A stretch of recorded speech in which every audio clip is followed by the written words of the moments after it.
Untuk pemaparan selanjutnya yaitu oleh Bapak Adi Kurniawan. Monggo kepada beliau kami persilahkan.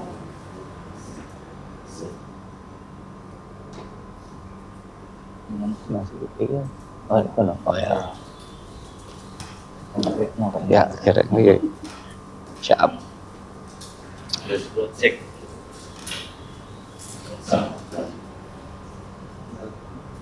Ya. Oke.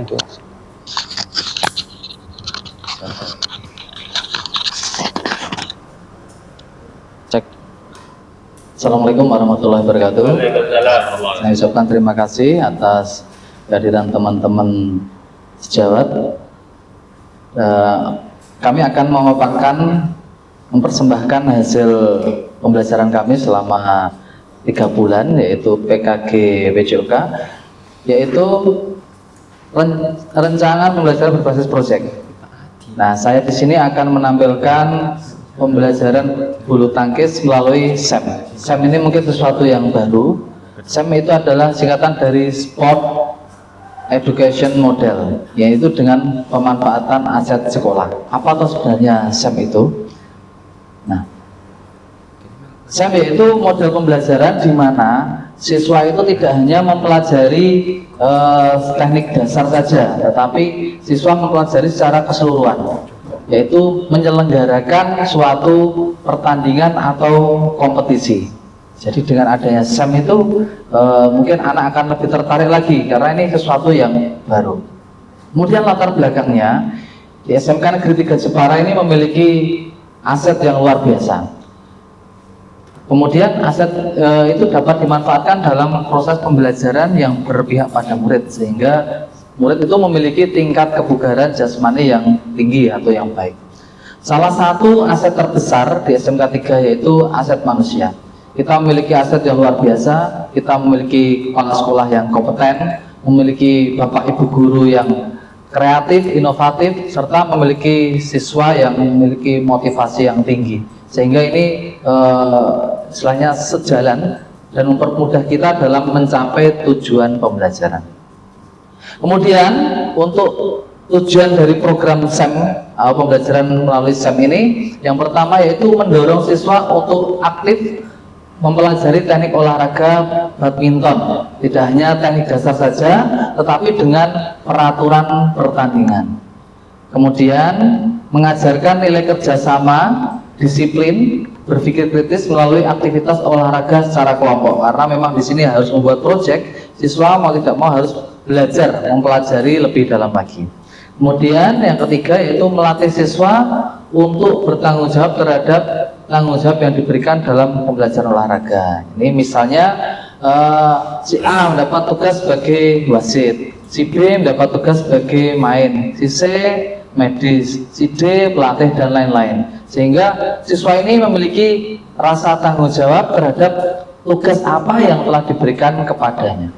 Kemudian yang keempat yaitu mengajarkan pola hidup sehat baik secara teori maupun praktek dengan harapan ini akan menjadi budaya positif. Nah, budaya positif itu nanti diharapkan ketika anak sudah kelas 12 tidak ada pelajaran olahraga, bahkan setelah lulus anak itu menjadikan olahraga sebagai budaya yang harus dilaksanakan dalam kesehariannya. Kemudian capaian, langkah, dan hasil yang diharapkan untuk setiap tujuan. Yang pertama yaitu capaian.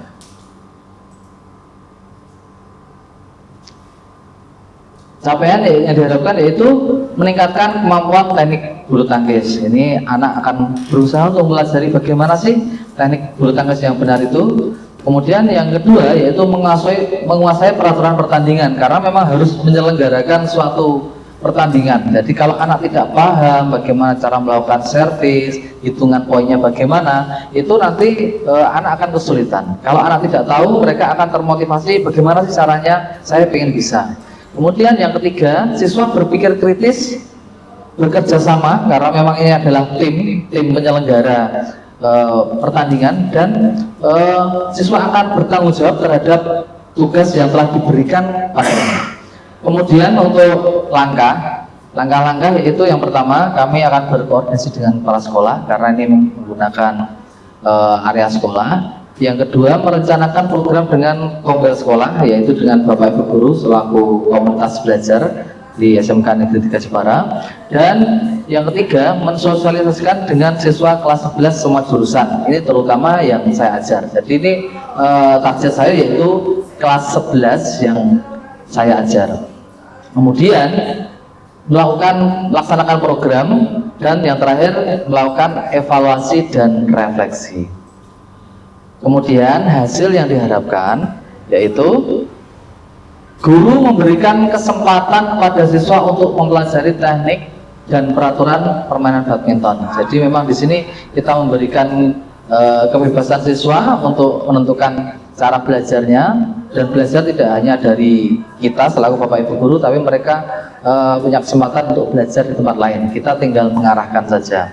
Yang kedua, siswa dapat berpikir kritis. Jadi tidak hanya mendengarkan materi dari kita kemudian selesai, tapi mereka berusaha untuk mengembangkan dirinya, kemudian latihan bertanggung jawab terhadap tugas yang diberikan, dan kebersamaan dengan teman-temannya. Kemudian untuk struktur program dan mitra dalam komunitas belajar ini ada 5. Yang pertama merupakan kegiatan intrakurikuler sekolah. Yang kedua yaitu melibatkan kelas 11 semua jurusan, karena memang semua jurusan ada mata pelajaran olahraga. Dan yang ketiga merencanakan, ini saya rencanakan sekitar bulan Oktober sampai November, ini karena suatu proyek sebelum semesteran harus sudah dilaksanakan. Untuk perencanaan bisa mulai dari sekarang. Kemudian yang keempat, memaksimalkan aset yang dimiliki sekolah. Dan yang terakhir yaitu melibatkan guru mapel lain. Jadi tidak hanya guru olahraga saja, tapi kami juga minta bantuan dari teman-teman selaku komunitas belajar di SMK Negeri 3 Jepara. Kemudian pernyataan tentang kapasitas yang dimiliki kelas, kita ada 4 aset. Saya mengambil 4 aset. Yang pertama yaitu aset manusia, yang kedua aset finansial, yang ketiga aset fisik, dan yang keempat aspek sosial. Lanjut Pak Ari. Nah, yang pertama aset manusia. Ini kepala sekolah sebagai penanggung jawab selama pembelajaran. Yang kedua guru. Guru di sini kita kalau sudah pelaksana berarti kita hanya mendampingi siswa. Nah, sebagai aktor utamanya yaitu siswa. Jadi siswa yang paling berperan. Kemudian aset finansial. Ini program tidak akan berjalan dengan baik tanpa adanya aset finansial. Dalam hal ini kalau di sekolah kita adanya BOS dan BOP. Yang ketiga yaitu aspek fisik. Ini meliputi lapangan sekolah dan peralatan olahraga yang dimiliki sekolah. Jadi lapangan bulu tangkis kita ada 2, kita bisa memaksimalkan sehingga mengurangi masa tunggu anak dalam praktek. Dan alat kita juga tersedia raket, tetapi tidak menutup kemungkinan bagi anak yang punya raket di rumah dan terbiasa memakainya boleh dibawa untuk pertandingan. Yang keempat yaitu dukungan dari masyarakat lingkungan sekolah. Misalnya dari dana BOS tidak bisa cair, untuk konsumsi anak-anak bisa membawa bekal sendiri. Ini kan dari orang tua mereka. Selanjutnya yaitu rencana evaluasi. Nah, evaluasi dari kegiatan ini akan dimulai dari proses perencanaan sampai di pelaksanaan pembelajaran materi bulu tangkis melalui sport education model. Kemudian selain melakukan evaluasi program ini, apakah program ini bisa berjalan baik apa tidak, kemudian tujuan pembelajaran itu tercapai atau tidak, kita juga memerlukan umpan balik dari teman-teman, dari rekan sejawat maupun dari anak sendiri selaku aktor dalam pembelajaran ini. Pak, ini seperti ini, kurang ini, harusnya begini lah. Itu kita tampung masukannya sehingga nanti dalam program yang berikutnya kita lebih sempurna dan lebih baik lagi. Kemungkinan tantangan. Nah, ini yang menjadi tantangan kita dalam pelaksanaan SEM atau Sport Education Model dalam pembelajaran bulu tangkis, yaitu kemungkinan kurangnya waktu pelaksanaan SEM karena memang kita melaksanakan di intrakurikuler, artinya di dalam KBM. untuk saat ini kelas 11 itu ada 2 JP, di mana 1 JP itu kurang lebih 45 menit. Jika kita melakukan SEM dalam 1 kali pertemuan, tentu ini akan kurang, ini akan menjadi tantangan. Solusinya kita bisa bertukar jam, misalnya kita hanya 2 jam, berikutnya masih kurang 2 jam, kita bisa bertukar jam dengan guru yang berikutnya. Kemudian tantangan yang kedua yaitu kadang ada anak yang ketika diberi tugas atau tanggung jawab tertentu itu tidak mau atau keberatan. Wah, saya tidak bisa Pak, saya kurang menguasai Pak. Nah, di situ solusinya ya kita beri pengertian bahwa semua ini belajar, dan dari tidak bisa ini ketika kita mau belajar kita akan menjadi bisa. Tapi kita juga bisa memberikan teman yang lain untuk mengcover, karena memang tim agar kegiatan SEM ini bisa berjalan dengan lancar. Demikian dari diseminasi rencana tindak lanjut saya selaku peserta pelatihan PKG PJOK tahun 2024. Mungkin ada saran, masukan ataupun umpan balik, kami persilakan. Kami kembalikan kepada pembawa acara, monggo Bu Hendri. Terima kasih. Terima kasih kepada Pak Adi yang telah menyampaikan materinya tentang SEM, Sport Education Model. Jadi dari kegiatan pembelajaran tidak hanya siswa berpraktik, tapi juga mengetahui aturan-aturan yang benar. Seperti itu. Semoga ini dapat menjadi praktik yang baik nantinya, sehingga siswa juga ketika melihat pertandingan bulu tangkis itu kadang kan kalau tidak mengetahui, tidak punya pengetahuan yang cukup, itu ketika ada yang mereka anggap tidak sportif kan judgement-nya itu luar biasa Pak, apalagi ketika di sosial media. Tapi kalau mereka tahu aturan yang baik, mungkin tanggapannya nanti akan berbeda. Begitu. Dari Bapak Ibu peserta mungkin ada yang ingin ditanyakan atau ditambahkan, monggo saya persilahkan. Mana Pak Agus?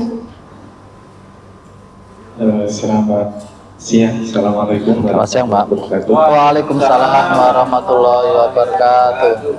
Ini adalah materi yang sangat menarik sekali, baik dari Pak Ari dan Pak Adi. Ini sesuatu hal yang membuat kita berpikirnya bisa terbuka. Jadi gini Pak, tadi sudah dijelaskan sangat detail sekali, sangat jelas bahwa kegiatan ini adalah sifatnya berpusat pada siswa. Itu sangat bagus sekali. Jadi dari siswa sendiri sudah bisa lebih kreatif. Tapi saya yakin setiap kegiatan mesti ada tantangan. Nah, ini yang saya mau tanyakan. Untuk kelas 11 terutama, itu apakah bisa diterapkan dengan sistem SEM tersebut, mengingat kompleksnya kegiatan. Jadi kelas 11 itu sudah lebih banyak prakteknya, terus mungkin untuk persiapan PKL dan seterusnya. Tadi sudah dijelaskan bahwa kendala terutama pada 2 JP itu sudah bisa teratasi. Tetapi yang saya tanyakan, apakah ini bisa diterapkan di semua jenjang, terutama kelas 11, mengingat kompleksnya kegiatan anak. Itu dari saya. Assalamualaikum warahmatullahi wabarakatuh. Waalaikumsalam warahmatullahi wabarakatuh. Monggo Pak Adi, dipersilahkan. Terima kasih Pak Agus. Saya sambil berdiri bahwa memang ini sesuatu yang baru, dan sesuatu yang baru itu pasti ada kesulitan. Tetapi di sini saya yakin bahwa anak kelas 11 itu dapat melaksanakan kegiatan ini. Ini bisa dilihat dari motivasi belajar anak yang luar biasa, anak-anak kita ini. Kemudian untuk kesulitan itu anak bisa berkonsultasi dengan saya selaku guru PJOK ataupun Pak Ari meskipun tidak mengajar, ataupun dengan guru mapel yang lain. Contoh guru bahasa Indonesia dalam nanti pembuatan proposal bagaimana Pak, bisa berkonsultasi. Pak, nanti misalnya ada penganggaran konsumsi itu bagaimana Pak, ini karena berkaitan dengan penghitungan, ya bisa konsultasi dengan guru produktif. Jadi pembelajaran ini lebih luas skupnya, tidak hanya semata-mata berdiri sendiri PJOK, tapi kita bisa berkolaborasi dengan guru-guru lain. anak-anak juga kita dorong supaya mereka itu misalnya tidak bisa, tidak tahu, itu jangan hanya diam saja, tetapi dapat berkonsultasi, bicara dengan Bapak Ibu guru. Kalau mereka takut, kalau takut dengan Bapak Ibu guru, ya bisa berkonsultasi dengan rekan-rekannya dulu, sehingga dari tidak bisa, tidak berani menjadi bisa, menjadi berani, dan ini akan menjadi modal anak-anak dalam pengembangan soft skill ke depan, sehingga nanti anak-anak lulusan dari SMK 3 Jepara itu ya terampil, kemudian berani dalam mengungkapkan apa yang menjadi inovasi dari dirinya. Begitu Pak Gus, terima kasih. Saya kembalikan ke Bu Endri. Itu Pak Gus cukup. Ya, sangat jelas sekali. Kalau dari Bapak Ibu guru lain ada saran? Ya silakan Bu Rina. Assalamualaikum warahmatullahi wabarakatuh. Waalaikumsalam warahmatullahi wabarakatuh. Waktunya mungkin kalau dari saya sedikit saran. Tadi kan yang waktu Pak Ari menjelaskan itu ada Jumat Gembira untuk anak-anak. Mungkin yang bulu tangkis bisa digabungkan dengan setelah senam terus kemudian lanjut ke bulu tangkis, itu mungkin seperti liga gitu Pak. Ada pertandingan dari kelas AKL 1 melawan AKL 2, nanti yang menonton kelas 11 semua. Jadi yang kelas 10 itu senam, yang kelas 11 pertandingan bulu tangkis seperti itu. Jadi hari Jumat itu kita full olahraga, seperti Bapak Ibu guru kan juga ada Jumat sehat, itu juga anak-anak kan butuh waktu seperti itu juga. Dari saya sekian dan terima kasih. Dari itu sarapan. Oke, saya tanggapi Bu Rina. Oke, terima kasih, itu usulan yang sangat bagus, masukan buat kami. Ini memang tahap awal kami mencoba untuk memulai dengan SEM kelas dulu. Nanti kalau jalan ini mungkin kita bisa kembangkan ke tingkat lebih luas lagi, yaitu sekolah atau jurusan. Sehingga ini sesuatu yang menarik sekali, sehingga anak juga akan termotivasi. Wah, saya pengen meningkatkan kemampuan untuk bisa mengikuti pembelajaran ini dalam bentuk kemasan kompetisi. Gitu Bu Rina, terima kasih. Mungkin bisa kita lanjuti Pak Ari ya. Terima kasih. Terima kasih kepada Bu Rina atas saran diberikan dan apresiasinya. Kalau saya sendiri ya Pak, kalau saya menyarankan tadi, jenengan kan kesulitan untuk jam. Ya. Dan kemudian tadi ada, ini bisa digabungkan dengan mapel lain. Mungkin mapel ini nanti bisa ini berintegrasi dengan mapel lain, jadi tidak usah mengganti jam. Oh gitu ya. Tapi jamnya dengan mapel lain itu dijadikan satu, sekalian penggunaannya untuk ini, mulai dari proposal dan lain sebagainya, nanti perjanjian dengan guru-guru yang satu itu tadi. Jadi tidak usah perlu ada penggantian jam, tapi dalam satu kegiatan anak-anak itu langsung dapat penilaian untuk guru lain juga. Ya. Gitu, Pak. Integrasinya dengan bahasa Jawa Pak, bisa saling kolaborasi Mas. Oh, gitu. Tidak usah ditukar. Oh gitu. Nanti guru bahasa Jawanya berperan sebagai guru lain. Mungkin begitu Pak Ari, kalau saya bisa, Pak Adi kalau saya bisa menambahkan. Ya, terima kasih. Ada yang lain mungkin disampaikan? Tidak. Cukup. Terima kasih. Demikian rangkaian acara demi acara diseminasi ini telah kita lakukan bersama-sama untuk menutup kegiatan pada pagi menjelang siang hari ini. Mari kita baca hamdalah bersama-sama agar apa yang kita lakukan dapat bermanfaat. Alhamdulillahirabbil alamin. Terima kasih atas kehadirannya. Wassalamualaikum warahmatullahi wabarakatuh. Waalaikumsalam warahmatullahi wabarakatuh. Matur suwun, Pak Ari, Budi. Terima kasih.